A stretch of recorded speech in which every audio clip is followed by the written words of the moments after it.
for clothes that Tristan lost. At Bold 3 Detergent Plus. I need the remote. Where's the remote? What's on? It's okay to indulge in a good TV series binge from time to time, as long as you do so mindfully. Welcome to the Mindful Binge. It's like a book club, just for TV people. Join Alysse, Bryson, and Lane Kennedy, two sober West Coast besties who have never met in real life, as they recap TV shows and movies they love to binge mindfully. This dynamic duo digs into shows and movies that feature addiction, mental illness, and recovery as a part of the leading storylines. Now let's get into this week's episode.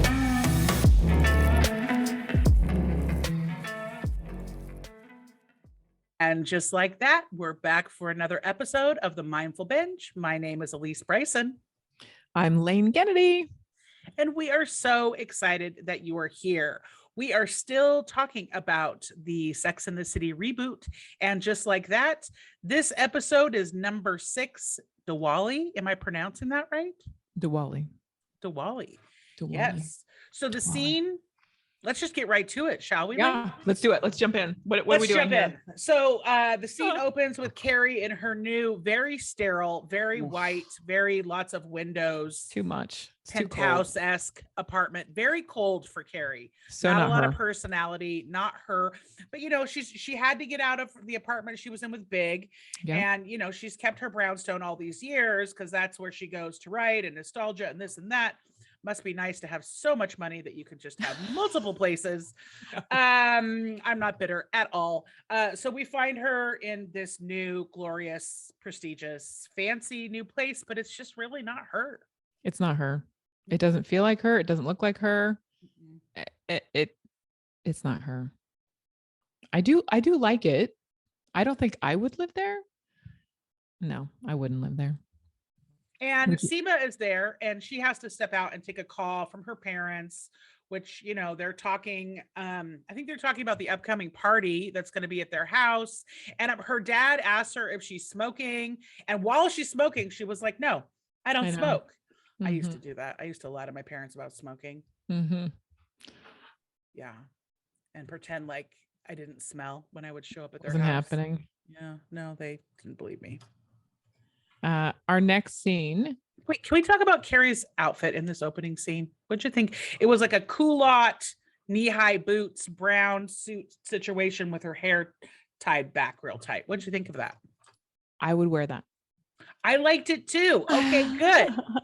We're in agreement. I don't always love everything she wears. No. But when I do, I like it. And I would go for this look. I mean, she does look like she might want to, you know, head out and ride horses, but I'm still here for it. No, that's a Lane Kennedy look. I would wear that. Oh, a Lane Kennedy look. Well, look at you. Yeah. Okay, keep going. Okay, next. I think we can, the next scene, they're in the diner having food. It's not that great. This episode is. You haven't talked about Miranda's hair in a minute. What do you think of Miranda's hair in this scene? Okay, last episode and this. Because it keeps changing. It's like these hair pieces and wigs, they keep changing. I just want them to do one look on her. One look, just keep one color. I don't understand why they keep changing it. Like, it's not that difficult. Anyways, I think it actually looks pretty okay in this. It's okay, but it's not her. Like, it makes me think, why are you wearing a wig? It does make me wonder if there's a bump in there somewhere. It does look a little poofy on the top. Yeah. Like, why are you doing that? Okay. So what are they even talking about? They're having a girls' dinner at the diner. Yeah, it's just a girls' dinner. They're just hanging. Yeah. I think what I want to skip to is this Charlotte. The more they reveal Charlotte to us, the more I love her. Because her perfectionism, her essence, her trying to be a good mother is beautiful. Oh, they're the Giants. Oh, there go the Giants. I am here for Charlotte. Well, you know, because I love it. She's really sober in real life. So of course I'm always going to have an affinity for any actor or actress who is really sober in real life. But I love that they're pulling back the layers of Charlotte Yes. throughout this whole season, because she is more than just this pretty little housewife on Fifth Avenue. Like she's more than, or Park Avenue, whatever avenue. Like Mhm. she's more than that. She's more complex than that. I love the clothing that they're putting on her. I love the language that they write into her script. I just love this woman because I know she's out there and I know she suffers from alcoholism. Yeah. And drinking in her closet, drinking by Charlotte's herself. not, but Charlotte is not, but that type of woman, right? I just so beautifully displayed. They easily could have written in Charlotte as a closeted drinker. Could have. But she might have played the role better. Who knows? Right. But I don't think she probably Kristen wouldn't have let that happen, I don't think, because she's sober. Yeah. You know, long term too. Like long term. 14 years. Yeah. Mm-hmm. Okay. But we do see, getting rid of the dolls here. We hear her kind of rigidity around eating food all over the house. It's just, again, beautiful. It's beautiful. Yeah. So then we go to a scene with Miranda and her teacher, Naya. I love Naya. Naya, in my opinion, can also do no wrong with her style. She just looks so good. She looks effortlessly casual, but put together like pretty much at all times. So good. And she doesn't want to deal with. She just doesn't want to deal with this issue of her infertility, right? Like that is. She doesn't want it anymore. She doesn't want to have to handle it. She doesn't want to have to manage it. She wants to stop. She's tired of forcing something that's not working. Yeah. So I understand that.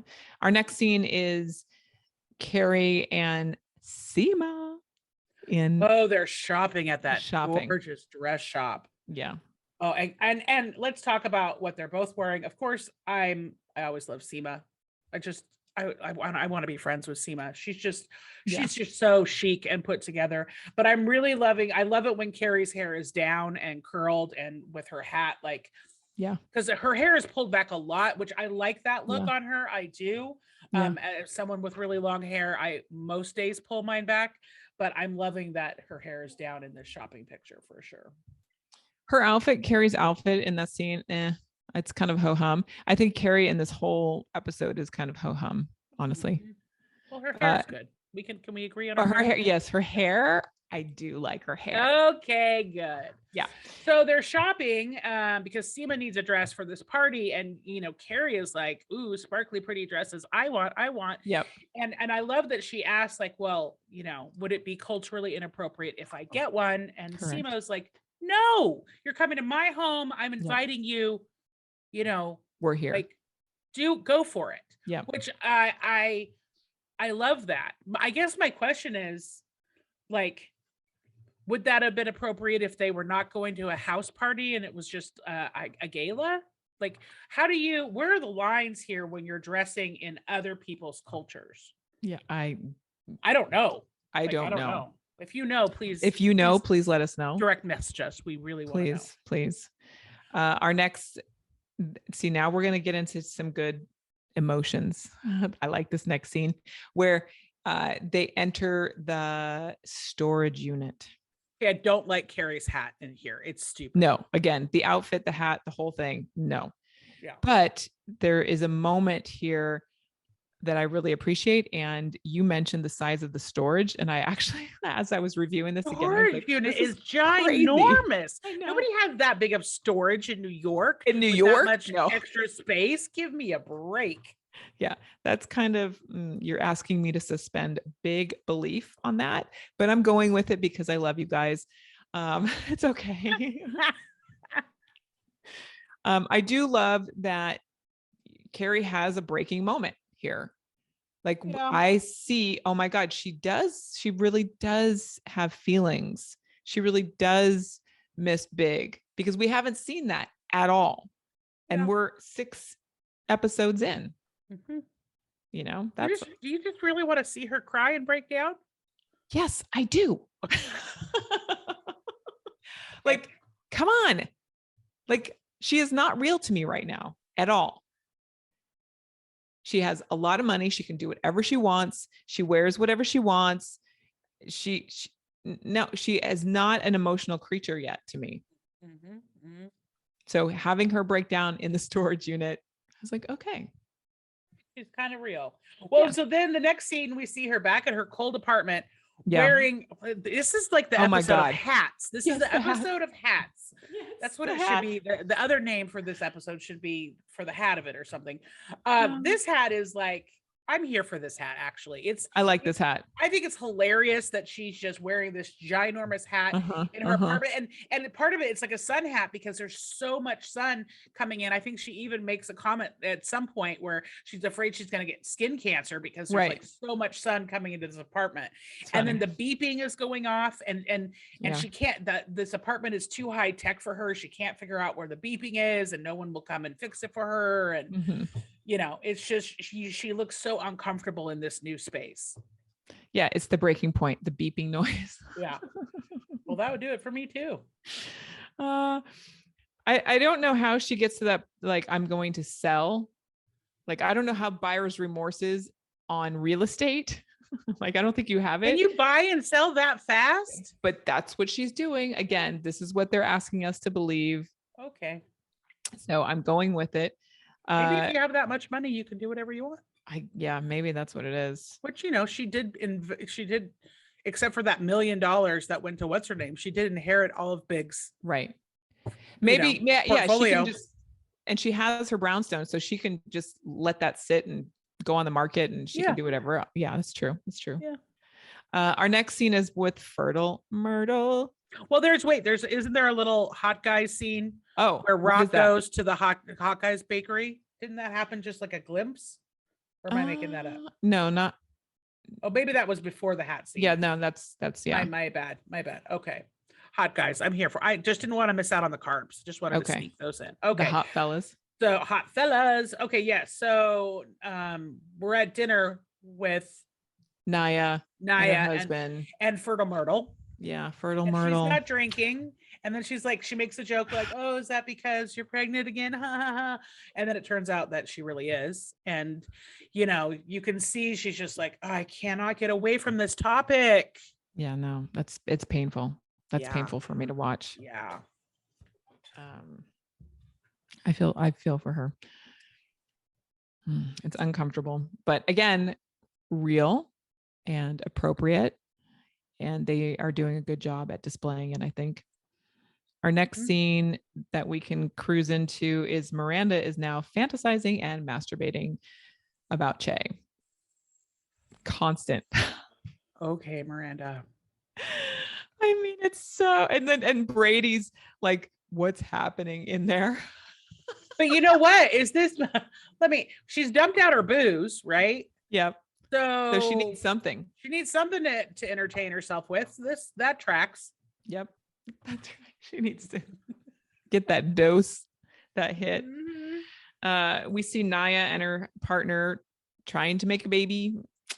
That's uncomfortable because it's not happening. Yeah. And then Carrie is waking up with her sunglasses on. Hilarious. I thought again, that was hilarious. The eyewear is stunning.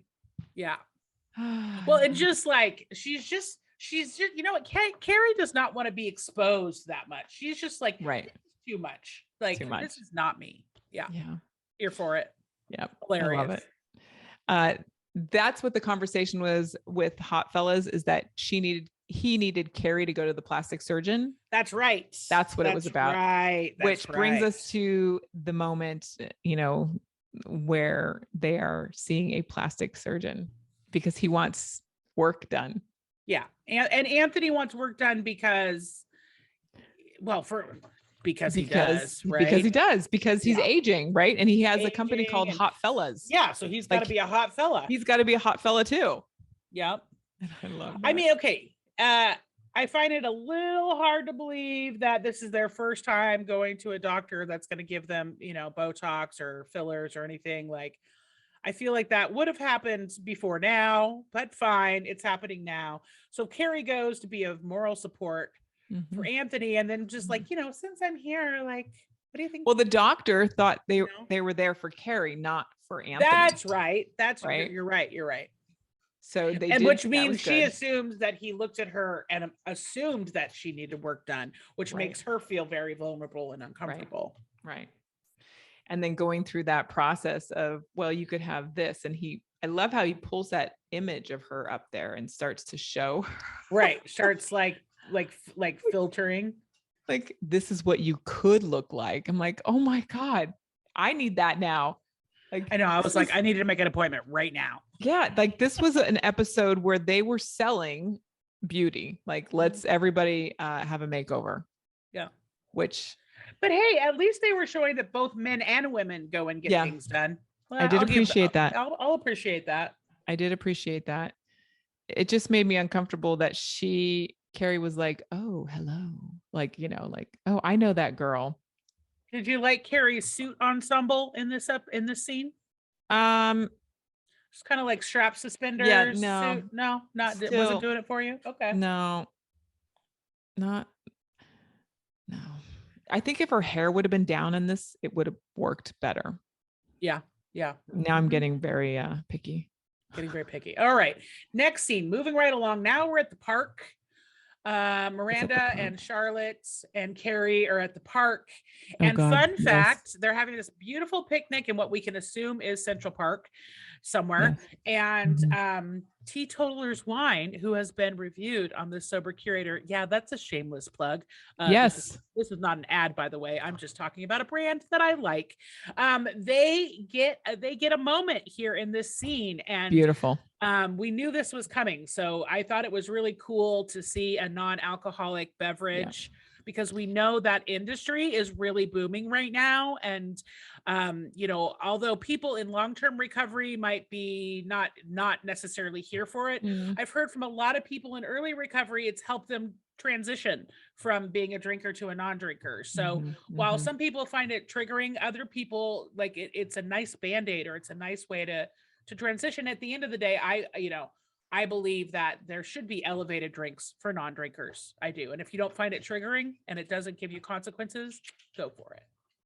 Yeah. And I'm sure that Kristen might have had a play in this, right? I think she probably did, like in real life. I think it was probably a brand that was on her radar as someone who's in recovery. And she probably contributed to, hey, this would really enhance this episode by putting it on the table.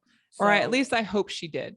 Yeah, that's my. I hope. At one point, Carrie does make kind of a snarky comment, like she wishes there was alcohol in the wine. Right. So, but that's also a very normal comment that would be made. Like if I took this bottle to meet with a bunch of my friends and some serious topics came up, I can imagine one of my friends being and that can drink without consequence, right? And it would be an appropriate comment. So they did this scene well. It was done well, I think, too. And they're talking about Miranda wanting to leave her husband. Yeah, I mean it's a really big deal, and she huffs and puffs off like she's gonna leave, right? Yeah. Like they also talk about her, like that she's not drinking, like, because we know she's right, but now they know that she's not drinking. It's not just her knowing that she's not drinking. So I started to get a little agitated. Like it's not, for a lot of people, it's not that easy to just stop drinking. But I know we're only seeing like snippets. We're not seeing like 24 hours a day, but I don't know. It was not that easy for me in early recovery to stop drinking. I didn't just make a decision, dump it down the drain, and poof. Like that wasn't my story. It was my story. Okay. Yeah. Yeah. Everybody's different. Yeah. It would be nice to have them show more, but again, we're just seeing snippets. Yeah. Well, and it's what, a half an hour episode, 45 minutes. Yeah. It's like so short. They can only pack so much stuff in. And they're packing it in. They are. I don't like any of the outfits in this episode, by the way. No, I don't. No. Oh God! Now we're moving into the Diwali with the outfit and Carrie's hair, and Carrie looks amazing. Oh I'm my here God. for all of it. I love how extravagant it is. The hair. The dress, the moment on the walking down the steps. Too much. Seema's in her car smoking, which of course then again just makes me want a cigarette. Like, I was here for it. Okay, this was over the top for me. But Carrie is always over the top. Like, I know she is. I know she's always over the top, but this was, again, it made me uncomfortable. She's going into someone's culture and she becomes the highlight of the night. Like, oh, you think she stole the thunder too much? A little. I mean, again, I was like, you guys could have just come back, just 10% would have been okay. Like maybe the hair was just back in a tight bun. But think about think about this. Think of how much stuff Carrie has put on her hair over the years. Yes. Birds and butterflies. Yes. And sun hats and all. Correct. Kind of her shtick. I know, but you're not here for it still. Okay. No, just it's a little over the line culturally. I think she just pushed it too much on this. Okay. Yeah. What's next here? She's in the mirror. She's playing Big's records. She's reminiscing, I guess, about her life. Yeah. Again, I think these last 2 episodes, it's been, they're trying to just pack it in, trying to tell the story of these characters. What do you think? Yeah, I mean, this episode was just kind of a ho-hum for me. It was another one. I think I felt the same about episode 5. This one is 5, or 6? Oh, yes. Yeah, this is 6. Yeah, I felt the same about 5. Yeah, you're 5. right. So 5 and 6 are a little. But the one that we're going to talk about next, not today, but the next one we're going to talk about, I loved. Like, I was like, yes. Oh, I love this one so much. I love it. I love it. So episode 7, come back for episode 7. Come back for episode 7. And then we're, episode 8 is coming out shortly, and then this season will be over. Then that's it. So then we need a new show. So if you're still listening, thank you. First of all, if you're still listening, you've made it this far. Wow. I really appreciate you. And I'm hoping that you're not related to me, or I'm not paying you to listen. Just kidding. If you have a show or a movie that you want us to review that has addiction, mental illness, and or recovery as part of the leading storyline, then we want to hear from you. And you can reach out to us at themindfulbinge.com. Beautiful. Thanks for hanging out, Alysse. Thanks, Lane. Talk to you soon.